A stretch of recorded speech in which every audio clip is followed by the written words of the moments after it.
Good morning guys. మా వాళ్ళందరూ నిద్రపోతూ ఉన్నారు. అంతా ఇప్పుడు ఇంకా మా వాడు చెప్పులతో షూలు తీస్తామనుకున్నాడు ఊరుకుపోవడానికి. లాస్ట్కి బ్లూ కలర్ తీసినాడు. మళ్ళీ అట్లే ఇప్పుడు మేము కూరగాయల అంగడికి వచ్చినాము. ఈరోజు కూరగాయలు తీస్తూ ఉన్నాము. ఉల్లగడ్డ తీస్తున్నాము సాంబార్కి. అవి రైస్ పెట్టిండాము. కొంచెం తర్వాత చూడండి గాయ్స్, మా వాడు ఊరుకుపోయేదానికి ప్యాక్ చేస్తూ ఉన్నాడు.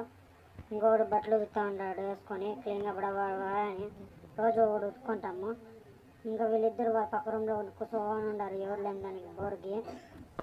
మళ్ళీ మా వాడు వచ్చి ఉల్లగడ్డలు కడుగుతూ ఉన్నాడు ఫ్రై చేస్తామని.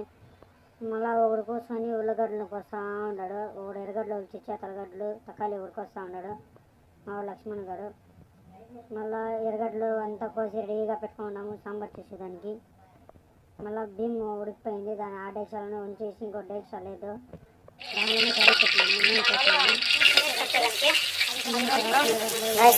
ఎర్రగడ్డలు వేసినాక మళ్ళీ దాంట్లో కొంచెం ఉడికినాక ఉల్లగడ్డలు వేసినాం. ఉప్పు వేసుకోవాలి గాయస్. ఉల్లగడ్డలు వేసిన తర్వాత తకాలి వేసుకుంటాము.